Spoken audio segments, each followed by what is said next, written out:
Konnichiwa guys, what's up? How are you doing? Welcome to a brand new video. तो आज की video में हम CUET अंडर ग्रेजुएट 2022 के लिए अगली वीडियो है ये हमारी। इस वीडियो में हम लोग फोकस करेंगे अपने अगले टॉपिक पे। देखते हैं सिलेबस के अकॉर्डिंग हमारा अगला टॉपिक क्या है।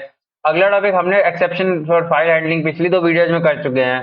अब हमारा अगला टॉपिक आता है फाइल हैंडलिंग के ऊपर, जिसमें हम फाइल हैंडलिंग इसी वीडियो में पूरा का पूरा कंप्लीट करेंगे, क्योंकि ये ऐसे टॉपिक्स हैं जो आप 11th में पढ़ चुके। जो कंप्यूटर साइंस वाले हैं वो 12th में ये चैप्टर पढ़ चुके हैं, इसलिए उनको कोई प्रॉब्लम नहीं आने वाली है।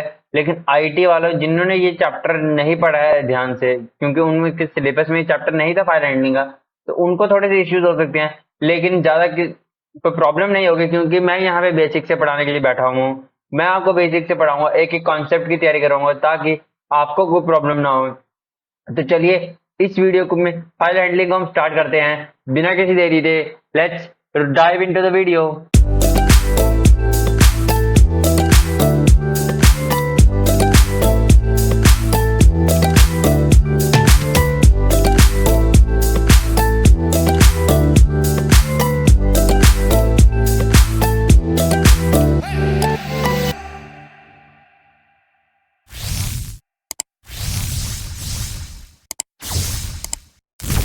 चलिए फाइल हैंडलिंग को स्टार्ट करने से पहले मैं आपको दो टर्म्स के बारे में बताना चाहूंगा। एक होती है ट्रांजिट और एक होती है प्रेजेंटेंस। अब इन दोनों के बीच में डिफरेंस क्या होता है? प्रेजिस्टेंट और ट्रांजिटेंट के बीच में डिफरेंस ये होता है कि ट्रांजिटेंट मतलब बेसिकली टेम्परेरी फाइल्स होती हैं। मतलब जब तक ये प्रोग्राम रन हो रहा है तब तक के लिए वो फाइल रन होगी। जैसे ही मैं प्रोग्राम को खत्म करके पीसी को वापस से रिस्टार्ट करूंगा तो वो वापस से स्टार्ट से उस फाइल को रन करेगा। लेकिन यही प्रेसिस्टेंस के केस में ऐसा होता है कि अगर मैं कोई फाइल को रन कर रहा हूँ, जहां तक वो फाइल रन हुई वहां तक एग्जीक्यूट रहेगा, और फिर जब मैं अगर पीसी को रीस्टार्ट करके या शट डाउन करके कुछ भी करके उसके बाद वापस से वो फाइल रन करूँ, तो जहां पे मैंने छोड़ा होगा वहीं से वो रन होगा। ट्रांजिट और प्रेसिस्टेंस ये दो टाइप है। प्रेसिस्टेंस मतलब परमानेंट डाटा, ट्रांजिट मतलब टेम्परेरी डाटा के हिसाब से आप देख सकते हैं। ओके, एक रैम में सेव होता है तो एक हार्ड डिस्क में सेव करते रहता है सिंपली। तो अब किसी प्रोग्राम को मेंटेन करने का सिंपल तरीका क्या हो सकता है? उसके डाटा को रीड करना और राइट करना टेक्स्ट फाइल में। तो हम बेसिकली इस चैप्टर में इसी चीज से रिलेटेड पढ़ेंगे कि एक यूजर किस तरह से अपने प्रोग्राम के थ्रू प्रोग्राम करता है और वो हार्ड डिस्क के अंदर के डाटा को एक्सेस कर सकते हैं। हम पाइथन के थ्रू इनपुट आउटपुट करना हो हम सारा कर सकते हैं। तो चलिए सबसे पहले हम बात करें कि फाइल्स के यूजेस क्या होते हैं। ओके, फाइल्स के अगर मैं यूजेस की बात करूं तो पाइथन प्रोग्राम के थ्रू हम फाइल्स एक्सटर्नल फाइल के अंदर डाटा ऐड कर सकते हैं, राइट कर सकते हैं, मतलब उसके अंदर का डाटा रीड कर सकते हैं। इससे क्या होगा कि जो फाइल है हमें वो ओपन करने की जरूरत नहीं है। File open in the sense कि कुछ फाइल्स होती हैं जिनका फॉर्मेट हमारे पास इस तरह से नहीं होता कि हम उन्हें प्रिंट कर सकें। ओके, तो बेसिकली हम पाइथन के थ्रू उसे कर सकते हैं, ताकि अगर हमारे पास उसके एक्सटेंशन का फाइल वो भी नहीं है जिससे हम उसको रीड कर सकें, तब भी हम उस फाइल को एक्सेस करके उसके अंदर का डाटा देख सकें। अब डाटा परमानेंटली स्टोर होता है फाइल्स में सेकेंडरी स्टोरेज मीडिया के अंदर। सेकेंडरी स्टोरेज मीडिया आपको पता होगा हमारी एसएसडीज हो गई, हार्ड डिस्क हो गई, और यहाँ पे हमारा टेम्परेरी स्टोरेज मीडिया हमारी रैम हो जाती है। फिर उसके बाद हम स्प्रेडशीट, देखिए कौन कौन सी फाइल्स हम यूज करते हैं। Word processing application use, word pad use करते हैं, स्प्रेडशीट यूज करते हैं, प्रेजेंटेशन यूज करते हैं, टेक्स्ट फाइल यूज करते हैं। आपको यहाँ पे लिस्ट दिखाऊं अगर तो कितने टाइप की फाइल ये देखिए। एक्सेस डेटाबेस नाम की फाइल होगी, बिट इमेज की नाम की फाइल है, वर्ड डॉक्यूमेंट की है, एक्सेस डेटाबेस की है, फिर इसका डॉक्यूमेंट ड्राइंग की है, फिर पावर पॉइंट प्रेजेंटेशन है, एडोब फोटोशॉप की है, फिर पब्लिशर डॉक्यूमेंट की है, विन R32 की आर्चाइव की है, टेक्स्ट डॉक्यूमेंट है, एक्सेल वर्कशीट है। मतलब ये सारी चीजें होती हैं। ओके, तो ये सारी फाइल, इनके अलावा भी और फाइल्स होती हैं, लेकिन इस चैप्टर में हमने बेसिकली अभी फिलहाल के लिए दो टाइप्स के बारे में पढ़ना है। उसके बाद हम एक टाइप और पढ़ेंगे, लेकिन अभी फिलहाल के लिए हमारी दो टाइप्स हैं, टेक्स्ट फाइल और बाइनरी फाइल। इन दो फाइल्स के ऊपर हमारा बेसिक फोकस होगा। और टेक्स्ट फाइल बेसिकली होती क्या है? एक sequence of lines by line by line by line का जो हम एक फाइल बनाते हैं उसे हम टेक्स्ट फाइल बोलते हैं। इसके अंदर दो टाइप ऑफ कैरेक्टर्स यूज किए होते हैं, आस्की कोड और यूनिकोड। अब ये मत पूछिएगा कि आस्की और यूनिकोड। आस्की की फुल फॉर्म होती है American standard code for information interchange. ये टाइप ऑफ कोड्स होते हैं जो हर एक कैरेक्टर को प्रोवाइड किए जाते हैं।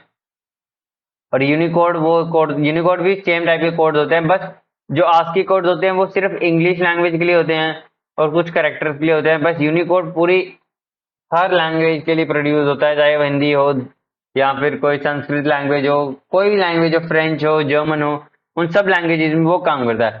अब end of line special characters होते हैं इसके अंदर, जिसको हम यूज करके एस्की और यूनिकोड को रन कर सकते हैं। अब दूसरी फाइल होती है हमारी बाइनरी फाइल। बाइनरी फाइल के अंदर डाटा हमेशा 0 और 1 की फॉर्म में लिखा जाता है। ओके, 0 1 के फॉर्म में किस तरह से डाटा लिखा जाता है, ये आपको पता होगा कि जैसे आज हमारा ए अल्फाबेट है, वो 63 कैरेक्टर आस्की कोड के 63 नंबर पे आता है, तो 63 को हम बाइनरी फॉर्म में कन्वर्ट करते हैं और फिर उसके बाद यूज करते हैं, जिससे हम बाइनरी डाटा को एक्सेस कर सके। और पाइथन के थ्रू हम बाइनरी डाटा को नॉर्मल फॉर्म में भी रीड कर सकते हैं। लेकिन बस देखिए, हम राइट नॉर्मल फॉर्म में करेंगे, रीड नॉर्मल फॉर्म में करेंगे, लेकिन जब वो डाटा सेव होगा रैम के अंदर या फाइल के अंदर, वो होगा बाइनरी फॉर्म के अंदर, मतलब 0 और 1 की फॉर्म में डाटा सेव होगा, इसलिए मुझे डाटा को एक्सेस नहीं कर सकते। अब किसी फाइल को ओपन कैसे किया जाता है और क्लोज किस तरह से किया जाता है, उस पर बेसिस फोकस किया जाएगा। मैंने आपको एक वीडियो में बताया था अपनी, लेकिन फिर भी मैं आपको वापस से बताता हूँ। सबसे पहले मैं अपने कम्युनिटी एडिशन के थ्रू पाइथन का प्रोग्राम खोल लेता हूँ, ताकि मैं आपको सारी चीजें बेसिक से करवा पाऊँ, धीरे धीरे करके, धीरे धीरे करके। अब देखिए, अब हमने बात करनी है opening and closing of file. File open किस तरह से होती है, क्लोज किस तरह से। जब तक ये फाइल लोड हो रही है तब तक आप अपने चैनल को कर दे सब्सक्राइब, वीडियो को आप कर दें लाइक, ताकि ऐसी न्यू नोटिफिकेशन आपको मिलती रहे सबसे पहले। ओके, तो ये था हमारा पुराना कोड। अब मैं एक न्यू फाइल क्रिएट करता हूँ, जिसका नाम रखूंगा मैं 6.py। 6.py में इसका नाम रख देता हूँ, और फिर उसके बाद हम इसे रन करते हैं। न्यू फाइल क्रिएट हो चुकी है। अब इसकी फाइल को ओपन किस तरह से करना है, यहीं पे अगर मैं कोड लिखूं ओपन, ओपन डॉक्यूमेंट, मैंने आपको बताया था कि ओपन हमारा एक फंक्शन होता है जिसके अंदर से हम फाइल को ओपन कर सकते हैं, जिसके अंदर आर्ग्यूमेंट्स हम डालते हैं। कि पहला तो हम सिंटेक्स डालते हैं कि हमें किस चीज, कौन सी फाइल ओपन करनी है, और फिर उसके बाद हम उसके अंदर मोड डालते हैं। मोड मैंने आपको बताया नहीं है, अभी मैं बताता हूँ। सिंटेक्स बेसिकली इस तरह से होता है, ओपन फंक्शन होता है। ये देखिए यहाँ पर आ गया है, दो ऑप्शन आ चुके हैं ना, एक फाइल और एक मोड का। अभी किस तरह से वर्क करता है मैं आपको बताता हूँ। यहाँ पे मैं देखिए, यहाँ पे हम लिखेंगे फाइल, और यहाँ पे इन्होंने जितने मोड्स थे वो सारे मोड्स बता दिए हैं। देखिए आप देख सकते हैं। पाइचाम इसलिए मुझे इतना पसंद है क्योंकि ये हर टाइप का मोड जितने भी हो सकते हैं बता देता है। लिटरल्स में किस तरह से मोड लगेंगे, बुलियन में किस तरह से मोड लगेंगे, हर एक किस्म में किस तरह के मोड्स अवेलेबल होते हैं, सारे होते हैं। इतने मोड्स हमारे सिलेबस में नहीं है, हमारे सिलेबस में कुछ चुनिंदा मोड्स है, तो हम उनके बारे में सिर्फ बात करेंगे बेसिकली। चलिए अब उस पर फोकस करते हैं। सबसे पहले हमारा है रीड मोड। रीड मोड को हम रिप्रेजेंट करते हैं आर के थ्रू। आर हमारा रीड मोड हो जाता है, लेकिन ध्यान रखिए आर मोड को आपको इन्वर्टेड कॉमर्स के अंदर रखना पड़ेगा, और फाइल को भी आपको इन्वर्टेड कॉमर्स के अंदर रखना पड़ेगा, तभी वो रन होगी। और यहाँ से वो क्या करेगा, फाइल को ओपन कर देगा रीड मोड में। ओके, तो इस रीड मोड में वो फाइल को ओपन किस तरह से करेगा हम उस चीज को देखते हैं। पहले मैं फाइल का नाम लिख देता हूँ। अब देखिए फाइल सेम फोल्डर में है, तो मैं डायरेक्ट उसका नाम लिख सकता हूँ। जैसे मैं main.py में मैंने कुछ लिखा है क्या, नहीं लिखा। main.py में, या फिर मैं एक न्यू फाइल क्रिएट करता हूँ। चलो ओके, हम एक न्यू फाइल क्रिएट करते हैं। फाइल का नाम देते हैं हम try.txt नाम की फाइल क्रिएट कर दी हमने। इसके अंदर हम कुछ कंटेंट लिखते हैं।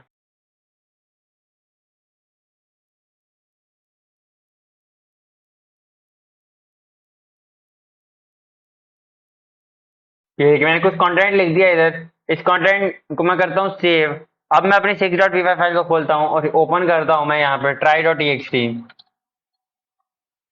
ओके, try.txt को मैं यहाँ पे खोलता हूँ। इसे मैं करूंगा रन, देखिए प्रोग्राम फिनिश, कोई एरर कोड नहीं आया क्योंकि फाइल ओपन हो चुकी है। अब बेसिकली हमारा है कि अब देखिए यहाँ पे कुछ एरर आ सकते हैं अगर यहाँ पे कोई फाइल अवेलेबल नहीं है। जैसे मान लीजिए मैं try1 नाम की फाइल को रीड करने की कोशिश करता हूँ जो अवेलेबल ही नहीं है इधर, तो एरर देखिए, फाइल नॉट फाउंड एरर आएगा यहाँ पे। ये एरर कोई भी फाइल में नहीं, ये एरर वाले वीडियो में आपको बता चुका हूँ, एक्सेप्शन जब हम कर रहे थे। बेसिकली अभी हम try.py पे रहने देते हैं। अब हम बात करते हैं कि हमें किसी फाइल को ओपन करना है, किस तरह से मोड में ओपन कर सकते हैं और क्या फंक्शंस यूज कर सकते हैं। फंक्शंस के बारे में हम बाद में जाएंगे। ओके, पहले हम कर सकते हैं कि फाइल को ओपन कैसे करते हैं, क्लोज कैसे करते हैं, फाइल के मोड्स कौन कौन से होते हैं। अब फाइल के अंदर रोड मोड किस किस, तो पहले तो हो गया रीड मोड। ओके, तो फाइल को डायरेक्ट रीड कर दे। अभी अगर कोई बाइनरी फाइल होगी तो उसके अंदर आ जाएगा हमारा RB मोड आ जाएगा, मतलब रीड बाइनरी। ये बाइनरी फाइल को रीड करने के लिए होता है। और फिर अगर हमने रीडिंग और राइटिंग दोनों करनी है तो हम R+ लिख देंगे। R+ मोड का क्या होगा कि ये रीड, पहले टेक्स्ट को रीड करेगा फिर टेक्स्ट को राइट करेगा। ओके, फिर इसके बाद एक मोड आता है हमारा RB+, जिसमें हमने बाइनरी फाइल को रीड करना हो और राइट करना हो। फिर उसके बाद हमारे मोड आ जाते हैं। एक आता है डब्ल्यू मोड। डब्ल्यू मोड होता है बेसिकली राइट मोड होता है, जिसमें हम राइट कर सकते हैं, सिंपली रीड मोड की तरह चलेंगे। एक आर डब्ल्यू भी हो जाएगा राइट बाइनरी मोड। फिर डब्ल्यू प्लस हो जाएगा राइट और रीडिंग मोड, राइट करेगा पहले फिर रीड करेगा। फिर आर डब्ल्यू बी प्लस हो जाएगा हमारे पास राइट बाइनरी और रीड बाइनरी मोड। फिर इसके बाद हमारे पास कुछ मोड आते हैं कि अपेंड मोड आता है। अपेंड मोड क्या करता है, बेसिकली उस डाटा को जहां पे वो खत्म हुआ होता है उसके आगे राइट क्या करता है कि पूरी न्यू फाइल क्रिएट करता है। ओके, मतलब अगर फाइल के अंदर पहले का कुछ होगा तो वो उसको डिलीट करेगा, फिर उसके बाद न्यू फाइल अवेलेबल करेगा। लेकिन अपेंड मोड जहां पे फाइल खत्म हुई होगी उसके आगे से डाटा न्यू टाइप करना स्टार्ट करेगा। ये भी बेसिक सिंपली फंक्शन पे वर्क करता है। ए बी मतलब अपेंड बाइनरी फाइल को करने के लिए। ए प्लस करता है हमारा अपेंड करना हो। अपेंड के साथ देखिए ए प्लस का लगाने का मतलब है अपेंड करेगा फिर रीड करेगा। ओके, तो ये आप राइट ना समझे, इसके साथ रीड ही होगा। अपेंड प्लस मतलब अपेंड और रीड, और ए बी प्लस मतलब अपेंड बाइनरी फाइल को अपेंड करके रीड करना। ये सारे मोड होते हैं। अब सवाल आता है डिफॉल्ट मोड क्या होता है। अगर मैं यहाँ पे मोड नहीं डालता हूँ तो बाय डिफॉल्ट ये रीड मोड को ही अवेलेबल करेगा। अब मैं इसको प्रिंट किस तरह से कर सकता हूँ, रन किस तरह से कर सकता हूँ। सबसे पहले तो मैं इसको रीड मोड दे देता हूँ, प्रोवाइड कर देता हूँ। फिर उसके बाद हम इस पर बात करते हैं। ऐसे भी वर्क करेगा, लेकिन रीड मोड देने का इससे अच्छा रहता है। मैं इस पे वो जल्दी से फोकस करता हूँ रीड मोड किस तरह से वर्क करेगा। अब देखिए यहाँ पे पहले हमें इसे वेरिएबल के थ्रू डिफाइन करना पड़ेगा। मान लीजिए मैं इसे वेरिएबल के थ्रू डिफाइन कर देता हूँ, फाइल फाइल नाम के वेरिएबल के मैंने इसे डिफाइन कर दिया। ओके, अब मैं इसे करूँ अगर file dot read. Okay, file dot read क्या करेगी, बेसिकली इस फाइल को रीड कर लेगी है। लेकिन यहाँ पे प्रिंट क्यों नहीं किया तब तक, क्योंकि मैंने यहाँ पे अभी कुछ प्रिंट करवाया ही नहीं है। यहाँ पे मैं इसे ए के वेरिएबल में सेट करके प्रिंट कर दूं ए और इसे करूंगा रन। तो यह देखिए क्या रीडिंग क्या किया, इसने पूरी फाइल को रीड कर दिया। Hi hello pizza burger French fries bat lion tiger hat mat, जो भी चीज मैंने लिखी थी प्रिंट हो गई। अब ये तो था कि रीड क्या करेगा, पूरी एक बार में प्रिंट कर देगा। अब इसके अंदर कुछ और फंक्शंस होते हैं रीड के अलावा, जो मैं आपसे डिस्कस करना चाहूंगा। एक होता है हमारे पास, मैं पूरी पूरी फाइल को ही करता हूँ ताकि हम अच्छी तरह से समझ पाए। ओके, हाँ, इसका अच्छी तरह से समझ सकते हैं। अब तीन मोड होता है टोटल। ओके, रीड एक मोड हमने पढ़ लिया। एक होता है रीड लाइन मोड। अब रीड लाइन मोड क्या करता है, एक एक लाइन करके रीड करता है। ओके, तो मैं इसको बाकी सबको अगर मैं कर दूं, अगर बाकी सबको कमेंट आउट, ताकि हम सिर्फ रीड लाइन पे फोकस कर पाए। तो ये देखिए ये एक एक लाइन करके प्रिंट करेगा।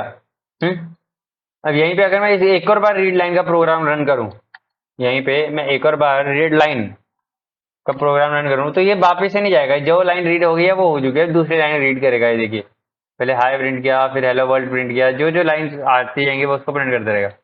अब एक होता है ऑप्शन रीड लाइंस का। अब रीड लाइंस क्या करती हैं, इस सारे की सारी लाइंस को रीड करता है। ओके, अब आप बोलेंगे रीड लाइंस भी सारी की सारी लाइन को रीड कर रहा है, रीड भी सारी लाइन को रीड कर रहा था, तो फर्क क्या है। रीड बेसिकली जिस फॉर्मेट में वो लिखे होंगे उसी फॉर्मेट में करेगा, और रीड लाइन उसकी एक लिस्ट क्रिएट कर देगा जिसमें डिफरेंट वेरिएबल्स अवेलेबल होंगे। ये देखिए पहली लाइन को उसने एक वो रख दिया, एक एलिमेंट बना दिया, दूसरी लाइन को दूसरा एलिमेंट बना दिया, तीसरी लाइन को तीसरा एलिमेंट, चौथा, ऐसे करके हर लाइन को इसने एक न्यू एलिमेंट बना दिया रीड लाइन, और ये एक लिस्ट के फॉर्म में आती है। तो ये थे हमारे तीन फंक्शंस जो हम टेक्स्ट फाइल के साथ यूज करते हैं, उनको रीडिंग करते रहें। देखिए ओपन फाइल करने का तरीका तो सेम था, सेम तरीका हम क्लोज करने के लिए, फाइल को क्लोज करने के लिए यूज करते हैं। देखिए फाइल क्लोज करने के लिए हमें फाइल का नाम लिखने की जरूरत नहीं है। फाइल जो वेरिएबल है हमारे पास है ना, वेरिएबल हमने बनाया है इसे ओपन करने के लिए, तो हम बेसिकली अगर लिख सकते हैं फाइल डॉट क्लोज, तो यहाँ पे हमारी फाइल को क्लोज कर दिया जाएगा। ओके, यहाँ तो इसके बाद अगर हमको मैं यही सेम स्टेटमेंट रन करूँ तो रन नहीं होगी। देखिए मैं आपको रन करके दिखाता हूँ, यहाँ पे एरर शो हो जाएगा। ये देखिए राइट हुआ, फिर एरर शो हो गया। एरर आएगा input output operation on close file, file close है, फिर भी हम इसके ऊपर इनपुट आउटपुट फंक्शन यूज कर रहे हैं, वो नहीं कर सकते, इसलिए ये एरर आया। होप आप समझ गए होंगे कि किस तरह से बेसिकली वर्क कर रहा है। Okay, read read lines read lines ये तीन फंक्शंस थे। क्लोज हमने पढ़ लिया, ओपन हमने पढ़ लिया, ये थे बेसिक फंक्शंस जो हम इसमें यूज कर सकते हैं। अब ये था हमारा टेक्स्ट फाइल के अंदर का जितना भी था। अब हम करेंगे फाइल को, देखिए हमने अब देखिए रीड फंक्शन के अंदर एक तरीका और होता है, मैं वो आपको बताता हूँ, फिर उसके बाद हम आगे बात करेंगे। रीड के आगे अगर मैं सिंपली टाइप कर दूं, एक मिनट में पहले बाकी फंक्शंस को इन वो कर देता हूँ, कमेंट आउट कर देता हूँ ताकि ये प्रॉब्लम ना क्रिएट करे। यहाँ पे अगर मैं मान लीजिए को नंबर डाल देता हूँ 6 और मैं इसे रन करूँ, तो ये देखिए इसने पहले 6 एलिमेंट्स ही प्रिंट करेगा ये। मतलब पहले 6 इन द सेंस कि पहले 5 एलिमेंट्स प्रिंट करेगा, इसमें हम एक एक्स्ट्रा लिखते हैं। तो पहले देखिए इसने हेलो 5, और यहीं पे अगर मैं इसे 7 कर देता हूँ तो ये पहले 6 एलिमेंट्स प्रिंट कर देगा। ओके, मैं इसे करता हूँ यहाँ से रन। तो ये देखिए इसने HELL जितने मतलब पहले वाले एलिमेंट प्रिंट करता रहेगा इस हिसाब से। रीड लाइंस में भी है कि अगर मैं रीड लाइंस लिख के अगर 5 लिखता हूँ तो पहली 5 लाइन ही वो रीड करेगा। मैं दिखाता हूँ मैं आपको रीड लाइंस किस तरह से वर्क करता है। रीड लाइंस के आगे अगर मैंने इसमें लिख दिया 3 और मैंने इसे किया रन, तो ये देखिए इसने सिर्फ पहली 2 लाइन रन ही की हैं, क्योंकि आपको पता है एक एक्स्ट्रा लिया जाता है उसमें ताकि उसको मतलब पास कर सके वो। मैं जितने पैसे मैं 9 लिखूंगा तो ये पहली 8 लाइन प्रिंट करेगा। सॉरी मैंने सेव नहीं किया था। मैं इसे रन करूंगा तो ये देखिए पहले इसने 8 लाइन प्रिंट कर दी, फिर लाइन लाइन को ही रन कर देगा। ओके, होप आपको समझ आ गया होगा कि किस तरह से बेसिकली वर्क हो रहा है। एक मिनट, मैं अगर इसमें 15 लाइन डालूं और मैं करूँ इसे रन, तो ये देखिए 15 एलिमेंट्स को बेसिकली प्रिंट करता रहेगा। मतलब जैसे पहला एलिमेंट प्रिंट किया, दूसरा एलिमेंट प्रिंट किया, वो टोटल 15 एलिमेंट्स जिस लाइन तक कंप्लीट होंगे वो पूरी लाइन प्रिंट कर देगा। ओके, बेसिकली जब 15 एलिमेंट पिज्जा तक आ रहे थे तो इसने फिल कर दिया। यही पे अगर मैं 20 लिखता हूँ, 20 में भी देखिए एक मिनट मैं आपको ये हम थोड़ा सा एरर कर दिया है, इसको रन करते हैं। और 20 करने के बाद ये देखिए पिज्जा, अब पिज्जा 20 तक पिज्जा ही आ रहा था 19 तक, जैसे 1 2 3 4 5 6 7 8 9 10 11 12 13 14 15 16 17 18 19। हाँ, अब देखिए मैं तो 19 तक एलिमेंट्स पिज्जा में ही आ रहे थे तो इसने पिज्जा के आगे गया नहीं। यहीं पे अगर मैं 19 लिखता, 18 लिखता, कुछ भी लिखता तो ये पिज्जा के आगे नहीं बढ़ता, क्योंकि ये पूरी वो लाइन को प्रिंट करेगा जो अवेलेबल होगी। और जैसे अगली लाइन जैसे ही होगी वो अगली लाइन को भी प्रिंट कर देगा। जैसे मैं जैसे ही 21 लिखता हूँ, ओके, 21 के टाइम पे ही देखिए 21 के टाइम पे इसने अगली लाइन पूरी की पूरी प्रिंट कर दी। ये नहीं देखेगा कि लाइन एलिमेंट है या नहीं है। इस तरह से बेसिकली रीड लाइन भी वर्क करता है। होप आपको रीड लाइन का कॉन्सेप्ट भी समझ आ गया होगा। इसको करता हूँ मैं कमेंट आउट, एक न्यू फाइल खोलते हैं, क्योंकि हमने पढ़ लिया कि अच्छा हमने फाइल को रीड करना तो सीख लिया। ओके, अब हम टेक्स्ट फाइल को राइट करना भी सीखते हैं। इसी में स्टार्ट कर देता हूँ राइट करना भी, ताकि आपको अच्छी तरह समझ आए। राइट के भी कुछ फंक्शंस होते हैं, हम धीरे धीरे बात करेंगे उसके ऊपर। राइट के बेसिकली अगर मैं बात करूँ तो 2 फंक्शंस होते हैं मेन। एक होता है राइट, एक होता है राइट लाइन्स। इसमें राइट लाइन नाम का कोई फंक्शन नहीं होता, सिंगल लाइन नाम का कोई फंक्शन नहीं होता। एक होता है राइट और एक होता है राइट लाइन्स, दोनों फंक्शंस होते हैं। इनको हम करते हैं एग्जीक्यूट। फाइल डॉट राइट लिखूं अगर मैं, फाइल डॉट राइट करके इसके अंदर मैं कुछ लिख दूं।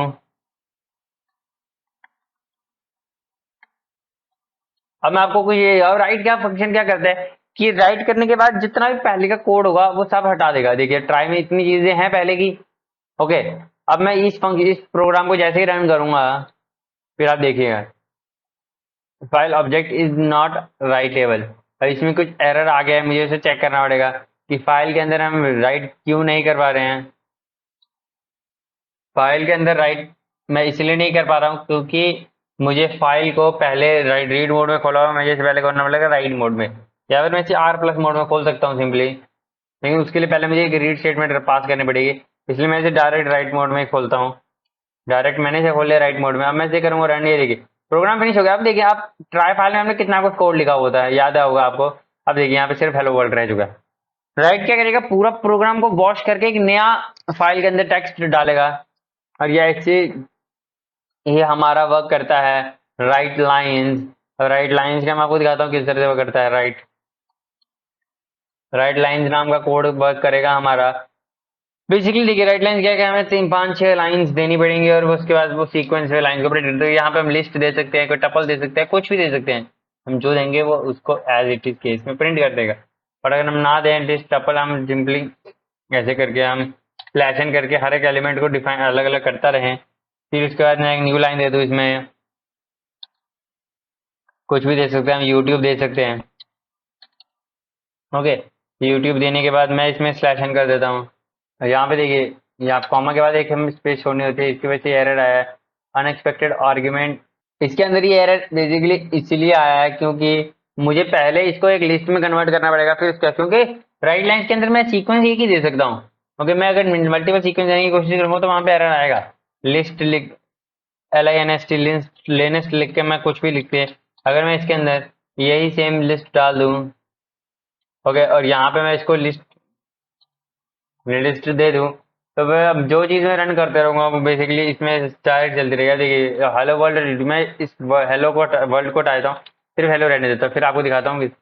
राइट लाइन भी बेसिकली सेम काम करेगा, पहले पूरे फाइल को डिलीट करेगा, फिर उसके बाद फाइल क्रिएट करेगा। ये देखिए हेलो वर्ल्ड, हेलो यूट्यूब, क्योंकि अब आप सोचेंगे ऐसा क्यों हुआ, क्योंकि ये देखिए राइट पहले का हेलो वर्ल्ड ये भी प्रिंट रन हो रहा है, तो हर बार ये न्यू रन करेगा। अब मैं इसे रन करूं तो अब देखेंगे आप कि देखिए हेलो और यूट्यूब भी प्रिंट हुआ है, वर्ल्ड प्रिंट नहीं हुआ। इस तरह से आप इस लिस्ट के अंदर जितने एलिमेंट्स डालेंगे उतने एलिमेंट्स हम फाइल के राइट लाइन में यूज कर सकते हैं। अब मैं आपको एक सजेशन देना चाहूंगा कि फाइल को हमेशा क्लोज जरूर करें। फाइल को क्लोज करने से क्या होगा कि जितना भी बेसिकली जितना भी काम हो रहा है वो सारा सेव रहेगा। फाइल को अगर क्लोज नहीं करेंगे और उससे पहले आप कर देंगे डिलीट, प्रोग्राम को अनफिनिश कर देंगे, तो वो प्रोग्राम करप्ट हो सकता है या फिर वो फाइल करप्ट हो सकती है, जिसकी वजह से कोई एरर आ सकता है। अब ये था हमारा। अब देखिए अपेंड मोड भी सेम काम करता है। ओके, अपेंड मोड के लिए हमें कुछ ज्यादा करने की जरूरत नहीं है। फंक्शन में आपको बता देता हूँ किस तरह से यूज होता है। फाइल डॉट अपेंड करना है हमने। देखिए फाइल डॉट अपेंड हम करते नहीं है। अपेंड करने के लिए हम किस तरह से करते हैं, फाइल डॉट रीड ही रखते हैं, लेकिन हम उसे खोलते हैं अपेंड मोड में। ओके, अपेंडिंग फाइल में हम मतलब फाइल को लिख रहे हैं, लेकिन इसे हम मोड खोलते टाइम इसे अगर अपेंड मोड में खोलेंगे और यहाँ से मैं फाइल को लिस्ट हटा दूँ, यहाँ पे फाइल डॉट अभी भी मैं फाइल डॉट राइट ही लिखूंगा, लेकिन ये क्या करेगा अपेंड करेगा। Okay, file dot right. अब देखिए पहले इसमें टेक्स्ट फाइल में कौन सी हेलो और यूट्यूब पहले का सेव है। ओके, अब यहाँ पे अगर मैं फाइल डॉट राइट लिख के लिखूं, वर्ड लिखूं और इसे मैं कर दूं रन, और मैं आपको दिखाऊं अगर ट्राई डॉट पी फाइल में, ये देखिए हेलो हुआ, यूट्यूब हुआ, वर्ड हुआ। अब प्रिंट क्या करेगा, उसकी अगली लाइन में प्रिंट कर देगा बेसिकली। इतना सा आपको समझ आ गया होगा कि वर्ल्ड अपेंड किस तरह से काम करता है। अपेंड बस हमें अपेंड मोड में खोलना होता है और बाकी सारा काम राइट के थ्रू ही होता है, राइट हम फंक्शन ही यूज करते हैं। ये थी हमारी टेक्स्ट फाइल। अब हम बात करेंगे कि पाथ को हम किस तरह से लेते हैं पाइथन में। ओके, पाइथन में हम किस तरह से पाथ को लेते हैं उसका एक तरीका होता है कि मान लीजिए मैंने कोई भी फाइल खोलनी है। ओके, मान लीजिए मैंने पाइथन प्रोग्राम में कोई फाइल खोलनी है, तो मैं सबसे पहले उस फाइल में जाऊंगा। ओके, इसके अंदर की फाइल में जाऊंगा। अब इसके बाद मैं यहाँ पे जाके ये देखिए ये पाथ आ गया, इस पाथ को मैं करूंगा कॉपी। एब्सोल्यूट पाथ के लिए मैं आपसे बात कर रहा हूँ, एब्सोल्यूट पाथ के लिए मैं इसे कॉपी करूंगा। फिर जब मैं इसमें पाथ डालूंगा, अब देखिए ध्यान रखिए पाथ डालते रहे हम कैसे डालते पाथ, इस तरह से पाथ डालूंगा, इस तरह से ये देगा एरर। ओके, अब हर पाथ में जब भी डालना है मुझे, तो ये जो लाइंस हैं, जो जितनी भी स्लैशेज है, इन्हें मुझे डबल स्लैश में कन्वर्ट करना पड़ेगा। जब तक मैं इसे डबल स्लैश में कन्वर्ट नहीं करूंगा तब तक ये फाइल अच्छी तरह से रन नहीं होगी। अब मैं इसे डबल स्लैश में कन्वर्ट कर करूंगा तो डायरेक्ट वही फाइल खुलेगी जो उसमें अवेलेबल होगी। ओके, इस तरह से हम खोलते हैं टेक्स्ट फाइल को या किसी भी फाइल को ओपन करने का बेसिकली यही तरीका होता है। ये थी हमारी टेक्स्ट फाइल। अब हम बात करेंगे अपनी बाइनरी फाइल के ऊपर। अब बाइनरी फाइल्स कौन कौन सी होती हैं। ओके, मैं एक न्यू फाइल खोल लेता हूँ, फिर मैं आपको बताता हूँ बाइनरी फाइल्स होती कौन कौन सी है। इसमें फाइल का नाम दे देता हूँ मैं 7.py। बाइनरी फाइल्स कौन कौन सी होती है, बाइनरी फाइल्स में आपको बताऊँ डॉक्यूमेंट फाइल से पीडीएफ हो गया, डॉक हो गया, एक्सेल हो गया, इमेज में अगर लगा रहा हूँ पीएनजी, जेपीईजी, जेपीजी, जेप, बीएमपी, फिर वीडियो, मैं टेक्स्ट फाइल के अलावा जितनी फाइल होती है बेसिकली वो सारी की सारी बाइनरी फाइल होती है। वीडियो फाइल होगी, audio file, database, archive file, executable file, dot EXE file होगी, कोई भी फाइल, ये सारा का सारा डाटा बाइनरी के फॉर्म में स्टोर होता है। इसको रीड करने के लिए हमें एक मॉड्यूल इंस्टॉल करना पड़ता है, पिकल मॉड्यूल। तो अगर मैं इंपोर्ट करूंगा pickle, pickle import pickle pickle module क्या करता है, बाइनरी फाइल से जो भी काम करना है हमें वो पिकल मॉड्यूल के थ्रू ही होगा। बिना पिकल मॉड्यूल के हम कोई भी फाइल को ओपन नहीं कर सकते, कोई फाइल को क्लोज नहीं कर सकते। ओके, अब पिकल में क्या होता है, सीरियलाइजेशन एक प्रोसेस होता है। ये क्या करता है कि रैम के अंदर जितना भी 0 और 1 की फॉर्म में डाटा होता है उसे नॉर्मल फॉर्म में हमारे ह्यूमन रीडेबल फॉर्म में कन्वर्ट करता है, और उस ह्यूमन रीडेबल फॉर्म वाले डाटा को फिर वापस से बाइनरी फाइल में कन्वर्ट करता है। तो बेसिकली इसका ये वर्क होता है। अब इसके अंदर सिंपली दो फंक्शन होते हैं, लोड और डंप। लोड फंक्शन यूज होता है हमें फाइल को रीड करने के लिए, और डंप फंक्शन यूज होता है क्रिएट करने के लिए। अब मैं आपको इसके अंदर बताता हूँ किस तरह से क्रिएट होता है। अब यहाँ पे अगर मैं करूँ ओपन करूँ फाइल, फाइल का नाम रखता हूँ मैं बाइन फाइल, बिन फाइल रखता हूँ मैं अगर, और बिन फाइल वेरिएबल को मैं ओपन करता हूँ। ओपन, ओपन के अंदर मैं फाइल का नाम देता हूँ बाइनरी फाइल डॉट अब देखिए कुछ भी नाम दे सकता हूँ मैं, अभी डॉट बिन दे रहा हूँ मैं, डॉट पीडीएफ, डॉट ईएक्सी, कुछ भी दे नाम दे देता हूँ। मान लीजिए मैं डॉट पीडीएफ नाम दे देता हूँ। ओके, डॉट पीडीएफ है, ये भी हमारी एक बाइनरी फाइल ही है। इसको बेसिकली इस तरह से वर्क करेंगे। इसमें ये थी हमारी बाइनरी फाइल खुल चुकी है। अब इसमें हम पिकल मॉड्यूल का यूज कर सकते हैं। देख किस तरह से काम होता है, आपको सारे स्टाइल देखना पड़ेगा। हम इधर मेथड यूज करेंगे और वो उसी के साथ वर्क करेगा पूरा का पूरा मेथड। सबसे पहले हमने पिकल मॉड्यूल के अंदर इंपोर्ट किया था, हमें पिकल मॉड्यूल को पहले शो करना पड़ेगा। पिकल डॉट, अगर हम यहाँ पे कहते हैं डंप, सबसे पहले हमें फाइल राइट करनी पड़ेगी क्योंकि हमारे पास ऐसी कोई फाइल है ही नहीं। तो अगर हम राइट फंक्शन यूज करेंगे तो ऑटोमेटिकली फाइल को क्रिएट कर देगा। यहाँ पे मुझे इसको राइट फंक्शन मेथड के थ्रू ओपन भी करना पड़ेगा ताकि रन कर सके। तो अब मैं डंप में, अब डंप में देखिए फंक्शन क्या है। सबसे पहले तो हमें जो टेक्स्ट ऐड करना है जो हम डालना चाहते हैं। ओके, सबसे पहले तो हम वो टेक्स्ट डालेंगे जो हम डालना चाहते हैं। जैसे कि मान लीजिए मैं टेक्स्ट डालना चाहता हूँ, हाय इट्स वंश। ओके, मैंने टेक्स्ट डाल दिया। अब यहाँ पे मुझे इसके आगे इसको डिक्लाइन करना पड़ेगा कि फाइल कौन सी है। तो मैं फाइल हैंडलर दे सकता हूँ, सॉरी मैंने बिन दे दिया, मुझे बिन फाइल देना है। ओके, बिन फाइल नाम का मैंने इसे हैंडलर दे दिया कि बिन फाइल है हमारा वो। तो इस तरह से इसमें समझ आ चुका है। मैं रन करूंगा, ट्रैक और आगे right argument must be string not byte. तो यहाँ पे मेरा एरर क्या आया मैं उसके बारे में देख लेता हूँ एक बार। Write argument must be a string not bytes. Bytes के फॉर्म में नहीं होना चाहिए, स्ट्रिंग के फॉर्म में होना चाहिए। तो मैं इसे स्ट्रिंग के फॉर्म में कन्वर्ट कर लेता हूँ। अब देखिए बेसिकली है ये स्ट्रिंग की ही फॉर्म में। एरर किस बेस पे आ रहा है वो मैं आपको अभी थोड़ी देर में समझाता हूँ कि ये एरर क्यों आ रहा है। बेसिकली एरर इसीलिए आ रहा है क्योंकि आप बात करें कि मतलब अगर हमने कोई बाइनरी फाइल में कोई डाटा ऐड करना है तो हम अगर डायरेक्ट डाटा को ऐड करेंगे तो उसमें कुछ ना कुछ कमी रह जाएगी। यही अगर मैं इस डाटा को लिस्ट के थ्रू ऐड करता हूँ, लिस्ट वन नाम की एक लिस्ट बनाता हूँ और यहाँ पे मैं इसके अंदर एक एलिमेंट दे देता हूँ। ओके, और दूसरा भी एलिमेंट कोई दे देते हैं हम, एलिमेंट दे देते हैं हम हेलो। दो एलिमेंट्स हमने इसमें दे दिए। अब मैं यहाँ पे लिस्ट को पास कर दूंगा, list one.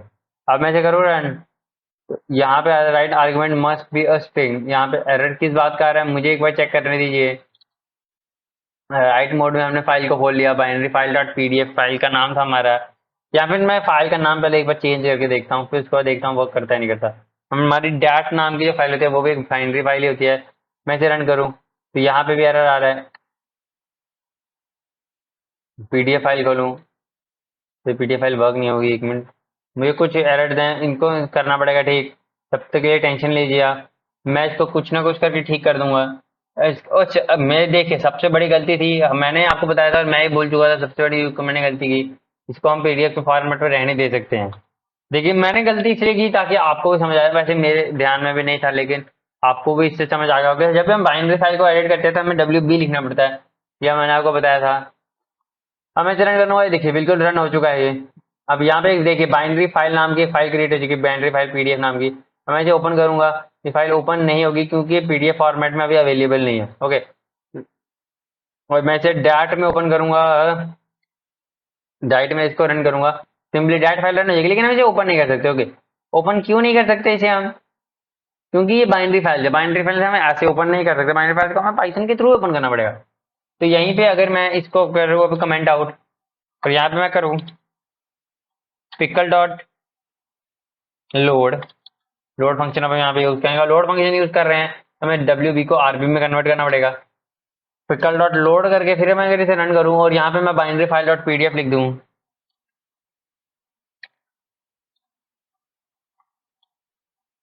Binary file dot PDF, और यहाँ पे हमें दिखने की जरूरत नहीं है कि हमारा फाइल हैंडलर क्या है। ओके, ये इसको पहले का पता होगा। या फिर मैं इसमें वैसे लिखने की जरूरत तो नहीं है फाइल को लोड किस तरह से, क्योंकि इसमें हम फाइल ऑब्जेक्ट का नाम लिखते हैं। तो फाइल ऑब्जेक्ट का नाम है हमारा बिन फाइल, तो मैं सिंपली बिन फाइल लिख दूंगा। मैं गलती हो गई थी मुझसे, फाइल ऑब्जेक्ट, हमें यही ऑब्जेक्ट लिखना पड़ेगा यहाँ पे। इसे मैं करूंगा रन, प्रोग्राम रन हो गया क्योंकि मैंने इसमें कुछ प्रिंट नहीं करवाया था इसलिए प्रिंट नहीं हुआ। यहीं पे अगर मैं प्रिंट कर दूं इसी लाइन को और फिर मैं इसे रन करूं तो ये देखिए हाय इट्स वंश और हेलो, ये दो लाइन सी मैंने लिखा था, यही चीज लिखी थी मैंने, हाय इट्स वंश और हेलो, ये 2 लाइनें मैंने इसमें प्रिंट की थी। एज इट इज ये 2 लाइनें इसमें प्रिंट हो चुकी हैं लिस्ट के फॉर्म में। ओके, यही अगर मैं बिन फाइल के अंदर फाइल, ये तो हमारी डैट फाइल, यही अगर मैं इसमें पीडीएफ फाइल डालूं और फिर मैं इसे रन करूं, तो ये देखिए हाय इट्स वंश हेलो, दोनों में मैंने सेम डाटा अपलोड किया था, तो इसलिए दोनों में आगे सेम डाटा। तो ये था हमारा बाइनरी फाइल जिसे हम पिकल मॉडल के थ्रू यूज करते हैं। होपफुल आपको समझ आएगा कि बाइनरी फाइल का क्या काम होता है। देखिए हम सिर्फ इसमें रिवाइज कर सकते हैं। अब आप बोलेंगे कि इस पूरे टेक्स्ट को मैं अच्छी तरह से पढ़ूं या वो करूं, तो देखो हो नहीं सकता वो। अब मैं आपको एक डैट फाइल का दिखा सकता हूँ कि किस तरह से होती है। ये देखिए, ये है हमारी डैट फाइल। आपको क्वेश्चन में समझ आ रहा है, कुछ ऐसा टेक्स्ट है जो इसमें ना समझने के बराबर है। ओके, और मतलब ये टेक्स्ट है, बेसिकली इसमें टेक्स्ट तो आया था, लेकिन कुछ ऐसे बीच में चीजें आई थी जो पाइथन मतलब प्रोग्राम समझ सकता है या कंप्यूटर समझ सकता है, जो हम समझ नहीं सकते। तो इसलिए इसे बाइनरी फाइल बोला जाता है, जो इस तरह से वर्क करती है। ये थी हमारी बाइनरी फाइल, और ये हमारी टेक्स्ट फाइल जो हम इस चैप्टर में कंप्लीट कर चुके हैं। तो फिर आज के लिए इतना ही। फिर मिलेंगे आपसे अगली वीडियो में। सायोनारा गाइस, फिर मिलेंगे आपसे अगली वीडियो में।